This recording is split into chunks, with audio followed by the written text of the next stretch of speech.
बात M factor की। गुजरात में चुनावी समर को जीतने के लिए सभी पार्टियों ने पूरी ताकत झोंक दी है। सियासी दलों ने गुजरात फतेह के लिए बड़ा एक्शन प्लान बनाया। बीजेपी ने भी अपने कब्जे वाले इस पुराने सूबे पर दबदबा बनाए रखने की तैयारी कर ली है। 2 दिन बाद प्रधानमंत्री मोदी भी गुजरात में ताबड़तोड़ कई रैलियां करने वाले हैं और गुजरात की जिन सीटों पर कांटे की लड़ाई है उनमें पोरबंदर भी है। आज एम फैक्टर में गुजरात का सटीक चुनावी निरीक्षण देखिए सीधे पोरबंदर से।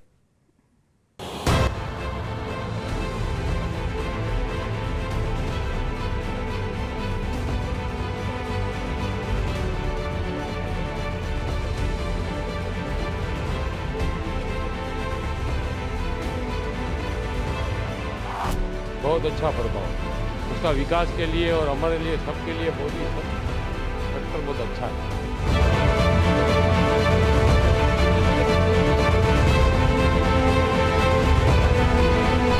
सबका साथ सबका विकास को होना चाहिए। सबका साथ सबका विकास, हमारा साथ दो, हम हमारे साथ है।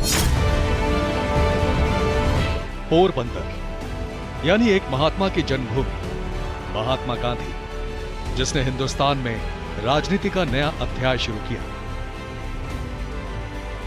जिसने राजनीति को नए मायने दिए और उसे नई आवाज दी। महात्मा गांधी की जन्मभूमि पोरबंदर इन दिनों चुनावी रणभूमि भी बनी हुई है। पोरबंदर की आवाजों को सुनने से पहले उस पवित्र जगह पर जाना जरूरी था जिस भूमि ने राजनीति के एक महानायक को जन्म दिया।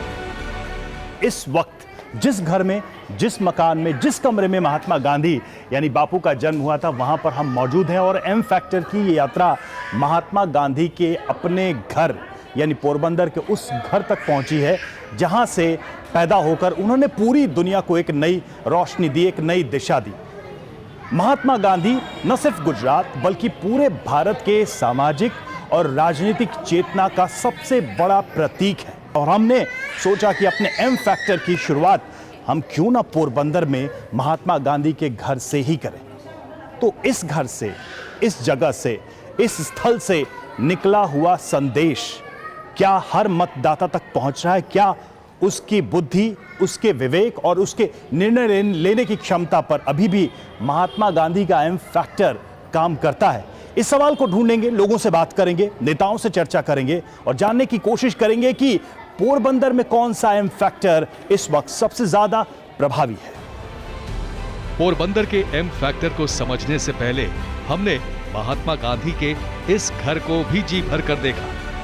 इस ऐतिहासिक जगह के हर कोने को अपने कैमरे के अलावा अपने जहन में भी उतार लिया, क्योंकि ना जाने अब कब इस जगह पर जाना हो पाता कि अब ये पूरा का पूरा जो मकान है, मकान के आसपास का जो भी निर्माण है उसे म्यूजियम में कन्वर्ट कर दिया गया। इस वक्त हम जिस संग्रहालय में हैं वहाँ पर बहुत सारी चीज़ें, आप देखिए बापू का चरखा आपको दिख रहा होगा, यहाँ पर ये आपको नज़र आ रहा होगा। और अगर निशान थोड़ा अंदर आइए तो आप ज़रा दीवारों पर देखिए, पेंटिंग्स, चित्र, फोटोग्राफ्स आप देख रहे होंगे।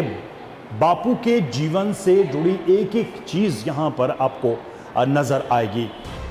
जो भूमि गांधी की है, जिस जगह से राजनीति में एक नए युग का सूत्रपात हुआ, आखिर आज वहां की सियासत कैसी है?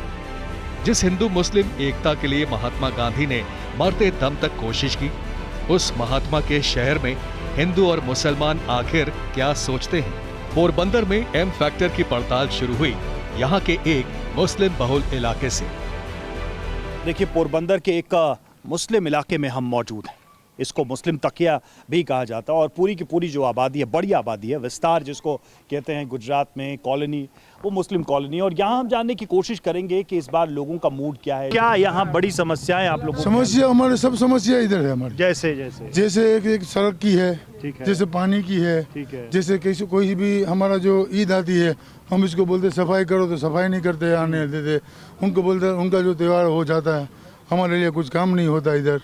हम बोलते हैं बिजली नहीं है तो एक दिन के बोले तो 10 दिन के बाद, महीना दिन के बाद बिजली आती है। हमारा नहीं बनी है, कितने समय से नहीं बनी है?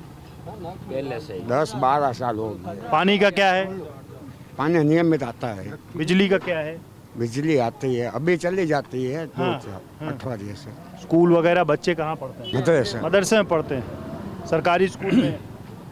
आपने देखा होगा कांग्रेस के विधायकों को देखा होगा, बीजेपी के विधायकों को देखा होगा, अब तो नए नए लोग भी आ रहे हैं। आप कैसे देखते हैं, पहले वाले से खुश थे या अभी वाले से, या किसी से नहीं है? इसी से खुश है नहीं। किसी से खुश नहीं है? पोरबंदर में कुछ नहीं है, हैं? कुछ नहीं है पोरबंदर में। अब बोले आप। हाँ, अब बोलना कुछ नहीं है पोरबंदर में।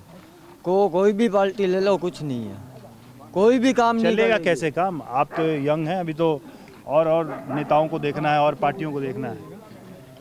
ये यार बोल रहा है, ये सही बोल रहा है, यहाँ इधर कोई काम ही नहीं हो रहा है, यही देख रहे हैं, सब बोल रहे हैं, वही सच है सच भाई, बोल रहे कुछ काम नहीं हो रहा है, पूरा देर रोड कुछ आप कह रहे हैं देख आप? हो। जी बोलो जी सर। हैं। मैं यही पूछ रहा हूँ, आप यहीं के रहने वाले? हाँ यही है। क्या नाम है? सलमान। कह रहे कि यहाँ मुस्लिम इलाकों में पोरबंदर के मैं इतना काम नहीं ज़्यादा किया जाता। तब से देख रहा हूँ, मैं इतना ज़्यादा तब से, कभी अभी तक रोड नहीं बना, नहीं पानी, कब आता है कब नहीं तो आता आप है। लोग ये सब नेताओं से बोलते नहीं है क्या? आप लोग ये कह रहे हैं मैं इतना सा था तो ये सड़क नहीं बनी, उनसे हमने पूछा, तो आप लोग ये नेताओं से सीधे सीधे बात नहीं करते हैं? नहीं, नेताओं से करो तो वोट देंगे, नहीं तो नहीं देंगे। नहीं, नेता से बात करते हैं, नेता ऐसा बोल रहा है कि पहला आप हमको पहला वोट दो, हम जीतेंगे, बाद में आपको जो चाहिए हम देंगे। कैसे भरोसा करेंगे? ये तो कह रहे हैं सब पे हम भरोसा करके थक चुके हैं। थक चुके, सही बात है। महंगाई इतनी बढ़ती जा रही है कि कुछ हो ही नहीं रहा है। महंगाई में गरीब आदमी कैसा जिएगा? आप एक मुस्लिम बाशिंदे हैं इस इलाके के, हम आपके पास TV9 भारतवर्ष पहुंचा है, तो आप क्या कहना चाहेंगे पार्टियों से, नेताओं से, राहुल गांधी से, मोदी जी से, और एक केजरीवाल भी आए हैं? मोदी जी से एक बात करना चाहते हैं कि सबका साथ सबका विकास ऐसा होना चाहिए। सब होना चाहिए। कह तो रहे हैं कि हो रहा है, ये तो आप देखते तो है ना, आप नहीं देखते। तो आप क्या कहना चाहेंगे मोदी जी से? बस उनके जो हमारा वो बुजुर्ग ने जो बात वही सही है, सबका साथ सबका विकास। हमारा साथ दो, हम हमारे के साथ है, जो हमारे साथ हो गए हम उसके साथ है। बात सही है, मगर काम होना चाहिए बस, दूसरी कोई बात है। काम होना चाहिए बस, काम होना, जो पब्लिक को जो डिमांड है, पब्लिक की डिमांड पूरी होनी चाहिए। आपकी आवाज सुनी जाएगी तो आप उसके साथ हैं। सही सही यही बात? दिखती बात है बस। यही बात। कोई भी सरकार हो, काम होना चाहिए, काम होना चाहिए। हमसे सरकार का मोदी जी बनना है, चाहिए। इसको एक तो पता बेचारे को नहीं होता है। मोदी जी को ये तो दिल्ली में है, इसको पता है कि यहाँ क्या हालत है। अच्छा, आप कहने के स्थानीय लोग बात नहीं पहुंचाते हैं? हाँ, तो हमारे प्रधान है, हाँ, इस तक ये बात नहीं पहुँचती हम। तो ये आए बाकी हैं ना, इसका ये वाक तो नहीं। आए हैं ना, हम इसीलिए हम हम तो इसीलिए आए हैं कंप्लेंट आप आपके सब पहुंचा उनको, ऐसा हम ये इसीलिए कंप्लेंट तो है। माध्यम है। हम मोदी जी को दोष नहीं देते हैं, मोदी जी को दोष नहीं देते। नहीं देते। तो आप ये कह रहे हैं कि इसका जो अगर नारा है सबका साथ सबका विकास, वो होना चाहिए। होना चाहिए, नारा अच्छा है लेकिन वो होना चाहिए। होना चाहिए। हम पोरबंदर के इस मुस्लिम एरिया में लोगों का साफ कहना है कि सबका साथ सबका विकास अगर ये नारा है और अगर ये हम तक पहुंचता है तो हम भी उनके साथ हैं जो हमारे साथ हैं। साफ साफ बात है, विकास, डेवलपमेंट, इस इलाके का विकास हो, पोरबंदर में मुस्लिम इलाकों का विकास हो, तो मुस्लिम मतदाता, चाहे वो मोदी हो, चाहे वो राहुल गांधी हो, चाहे वो बीजेपी हो, चाहे कांग्रेस हो, चाहे वो आम आदमी पार्टी हो, वो उनके साथ जाएंगे जो इनके साथ खड़े हैं। आपने पोरबंदर के मुस्लिम समुदाय की जो आवाजें सुनी, क्या यही पोरबंदर का संपूर्ण सच है, या पोरबंदर की चुनावी वाणी कुछ और कहती है? यहाँ की चुनावी राजनीति पर गौर करें तो पोरबंदर विधानसभा सीट के नतीजे 1995 से 2012 तक हर टर्म में बदलते रहे हैं, लेकिन पिछले 2 चुनावों से बीजेपी लगातार जीत रही है। लेकिन क्या इस बार भी बीजेपी यहाँ भगवा फहरा पाएगी? इसका जवाब भी पोरबंदर के मुसलमानों ने दिया। गुजरात में जो एम फैक्टर है, मोदी, नरेंद्र मोदी का फैक्टर है, वो कितना असरदार है? आपको क्या लगता है पोरबंदर में उसका कितना प्रभाव है? बहुत अच्छा प्रभाव है उसका, विकास के लिए और हमारे लिए, सबके लिए मोदी फैक्टर बहुत अच्छा है और हमको ये अच्छा लगता है। और हम इनका जो विकास होता है, जो काम, यहाँ शांति है, किसी तरह की कोई प्रॉब्लम नहीं है, हिंदू मुस्लिम साथ में मिलकर रहते हैं और इसके लिए हम उसके आभारी है। लेकिन ऐसा क्यों हमें सुनाई देता है कि मोदी को लेकर मुस्लिम समाज थोड़ा बटा हुआ दिख रहा है? नहीं, वो तो ये सब आसपास वाली सरकार है, वो एक दूसरे को, जो बाकी सही मुसलमान, जो समझदार मुसलमान है, पढ़ा लिखा मुसलमान है, वो मोदी को समझता है, विकास को देखता है और हम लोग विकास के लिए हम उसके साथ है। लेकिन आज न पढ़ा लिखा मुसलमान नहीं है, उसको बताते हैं मुझे मोदी ये करता है, ये करता है, ऐसा कुछ नहीं है। नहीं, कुछ ऐसे विषय हैं, अचानक से अभी हाल फिलहाल की बात करें, मज़ारों को लेकर जो मुद्दा था उसमें एक टकराव की स्थिति दिख गई, तो उसको आप कैसे देखते हैं? वो तो सरकार की तरफ से कहा गया कि हमने कानूनी तरीके से ये कार्रवाई की, जबकि बहुत सारे समाज के लोग कह रहे थे, यही नहीं, मैं यहीं की बात नहीं कर रहा हूँ, हम द्वारका में भी इस विषय को खूब उठाया गया। हाँ तो ये तो सरकार का ये जगह की प्रॉब्लम है। अगर हमारे पास डॉक्यूमेंट नहीं है तो हम क्या कर सकते। डॉक्यूमेंट नहीं था हमारे पास, इसीलिए हमारे को ये डेमोलेशन हुआ। इनको लेकर क्या आप लोगों का, आपका विश्वास है कि इस जो मौजूदा सरकार है, नरेंद्र मोदी की केंद्र सरकार है और गुजरात की बीजेपी सरकार, उसके साथ मुसलमानों को खड़ा रहना चाहिए? जी हाँ, रहना चाहिए। विकास का काम अच्छा है और वो आयुष्मान कार्ड है, भारत कार्ड है, महा कार्ड है, वो बहुत अच्छा काम है। अनाज भी दर महीने देते हैं वो लोग को। अच्छा। फिर दूसरी भी सुविधा देते हैं सब जात की। इससे कोरोना में क्या मदद वैक्सीन सब मिली थी, तीनों दिन इसको वैक्सीन। आप बेहतर मानते हैं? बहुत बेहतर, बहुत बेहतर। बेहतर मानते हैं? जी हाँ, बहुत अच्छा। 2002 की जो बात हुई थी, 2002 में पूरा ही गुजरात जल रहा था, लेकिन पोरबंदर में एक भी केस ऐसा नहीं हुआ। पोरबंदर में शांति रही? शांति रही। उसका आभारी बाबूभाई बोखीरा है। बाबूभाई बोखीरा जो मौजूदा विधायक विधायक बाबूभाई के हिसाब से ये पोरबंदर में शांति थी। और आज की तारीख में भी जो नेता है वो हमारे बाबूभाई बोखीरा है। बाबूभाई बोखीरिया ऐसा काम करते हैं कि हिंदू मुस्लिम को साथ लेके चलते हैं।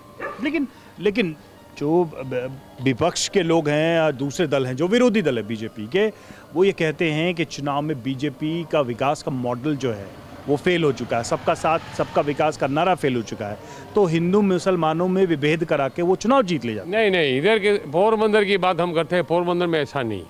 पोरबंदर के जो हमारे एमएलए है बाबूभाई, आज तक किसी का कोई भी काम हो मुसलमान का वो करते। किसी को हम लोग ऐसा हिंदू मुस्लिम समझते नहीं है। आप जाओ, सही काम होगा तो बाबूभाई करते हैं। और हमारे लिए तो बाबूभाई मेन है। पोरबंदर का पूरा आज मुसलमानों के लिए बाबूभाई है। अभी एक आम आदमी पार्टी भी मैदान में है। नहीं, हमारे यहाँ पर मुसलमान पोरबंदर में क्या? पोरबंदर में अभी तक आम आदमी पार्टी कोई नहीं है। अभी उसने कार्ड दिया, ये दिया, अगर गारंटी कार्ड दिया था वो सब ने निकाला है, पर उसका क्या रिजल्ट आएगा कुछ पता नहीं चलता। उसका कुछ पता नहीं है। वो गारंटी वाले पे आपको भरोसा नहीं है क्या? वो दिया है पर कुछ फ्री बिजली, फ्री पानी, ऐसा करके जो नहीं ऐसा कुछ है। कह रहे हैं हम दिल्ली में कर रहे हैं, पंजाब में कर रहे हैं, गुजरात में भी करेंगे। आवे तो करें ना। अरे हमको ये चाहिए नहीं, मुसलमान को ये नहीं चाहिए। विकास वो सरकार करती है, लेकिन मुफ्त का हमको नहीं चाहिए। अरे मुफ्त का जो लेते रहेंगे तो फिर हम विकास कैसा होगा। सही कह रहे हैं। जी हाँ, सही कह रहे हैं। नहीं तो फिर ये इस राजनीति को गुजरात में लाया क्यों जा रहा है? ये जो मॉडल है और फ्री वाला जो मॉडल है, इसको गुजरात में क्यों लाया जाए? गुजरात तो कारोबारियों का राज्य है। आपको क्या लगता है? वो तो क्या है, लॉलीपॉप जैसा है। क्या जैसा है? लॉलीपॉप, मुफ्त की रेवड़ी। अच्छा, रेवड़ी। आप भी कहते हैं रेवड़ी? मोदी का भी यही भाषा है ना। आपको रेवड़ी नहीं चाहिए? मुफ्त नहीं चाहिए।